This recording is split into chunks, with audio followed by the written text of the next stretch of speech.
اعوذ باللہ من الشیطان الرجیم سورۃ الرحمن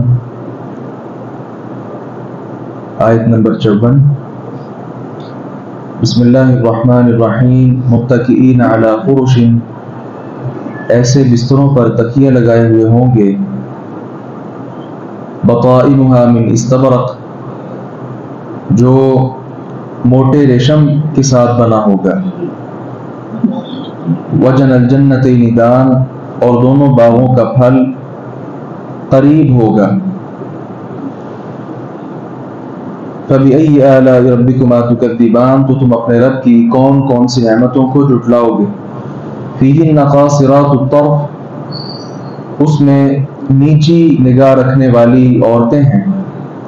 لم یطمثہن انس قبلہم ولا جان، جنہیں ان سے پہلے کسی انسان نے اور کسی جن نے چھوا نہیں ہوگا، فبأي آلاء ربكما تكذبان، تو تم اپنے رب کی کون کون سی نعمتوں کو جھٹلاؤ گے، کأنہن الیاقوت والمرجان، گویا کہ وہ عورتیں یاقوت اور مرجان ہیں، فبأي آلاء ربكما تكذبان، تو تم اپنے رب کی کون کون سی نعمتوں کو جھٹلاؤ گے، هل جزاء الاحسان الا الاحسان، نیکی کا بدلہ نیکی کے سوا کیا ہے، فبأي آلاء ربكما تكذبان، تو تم اپنے رب کی کون کون سی نعمتوں کو جھٹلاؤ گے۔ اہل جنت کو دی جانے والی نعمتوں کا تذکرہ ہم پڑھ رہے تھے، تو اللہ رب العزت نے فرمایا کہ جنتی لوگ جب جنت میں بیٹھیں گے تو بہترین بستروں پر تکیے پڑے ہوئے ہوں گے، اور یہ جو گدے کے اوپر والا حصہ ہوتا ہے یہ اللہ رب العزت نے فرمایا کہ موٹے ریشم کے ساتھ ہی بنایا گیا ہوگا، یعنی بہت خوبصورت وہ بستر، کمال درجے کے گدے، اور ان کے اوپر ان کا جو کپڑا ہوگا وہ بھی بہترین ریشم کی قسم کے ساتھ بنا ہوا ہوگا۔ اس کے ساتھ ان بستروں پر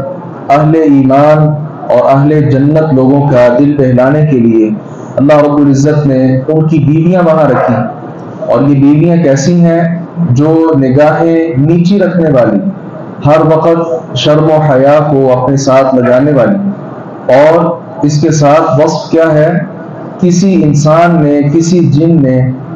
اس سے پہلے کبھی اس کو ہاتھ نہیں لگایا ہوگا، یعنی یہ وہ گوہر نایاب ہے، وہ قیمتی موتی ہے جو اللہ تبارک و تعالی نے صرف اسی انسان کے لیے، صرف اسی جن کے لیے تیار کر کے رکھا ہوا ہے جس نے جنت میں جا کر اس کا مالک بننا ہے۔ اور یقین جانیے یہ دنیا میں بھی اگر دیکھا جائے تو سب سے بڑا وصف یہ ہوتا ہے، خاتون کا حسن و جمال ایک طرف ہو، لیکن اگر اس کی نگاہیں صرف اپنے خامن کی طرف ہی اٹھتی ہیں اور ہر وقت وہ اپنے خامن کی محبت ہی چاہتی ہے، تو ایسی خاتون بقیہ تمام خواتین پر ممتاز ہو جاتی۔ اور یہ جو سب سے اچھا وصف ہے، اللہ تبارک و تعالیٰ نے یہ جنتی جو عورتیں ہیں ان کے اندر یہ وصف پیدا کر دیا۔ یہ انسان جو دنیا میں نیکیاں کرتا ہے، نماز پڑھتا ہے، اللہ تبارک و تعالیٰ کی اطاعت و فرما برداری کرتا ہے، تو اللہ تعالیٰ نے فرمایا کہ جو نیکیاں کرتا رہا، ان نیکیوں کا جو اس کو بدلہ ہے وہ اچھا ہی دیا جائے گا۔ یا حل جزاء الاحسان الا الاحسان، یہ جو پہلا لفظ ہے الاحسان، اس سے مراد نیکی ہے، اور دوسرا جو الا الاحسان، دوسرا جو احسان کا لفظ ہے، اس سے مراد نیکی کا صلہ ہے۔ تو اللہ تعالیٰ نے فرمایا دنیا میں جو نیکی کرے گا تو اس کا جو صلہ ہے وہ بھی اس کو بہترین عطا کیا جائے گا۔ اس لیے جو حضرات نیکیاں کرتے ہیں انہیں کبھی بھی پریشان نہیں ہونا چاہیے، بلکہ اس پر ہمیشگی اختیار کرنی چاہیے، کیونکہ انہیں سمجھنا چاہیے کہ جنت میں جا کر اللہ تبارک و تعالیٰ نے ہماری ان تمام نیکیوں کا ہمیں بہترین صلہ انشاءاللہ وہ عطا کرنا ہے۔ اللہ تعالیٰ سے دعا ہے باری تعالیٰ حق بات کو سمجھنے اور اس پر عمل کرنے کی توفیق عطا فرمائے۔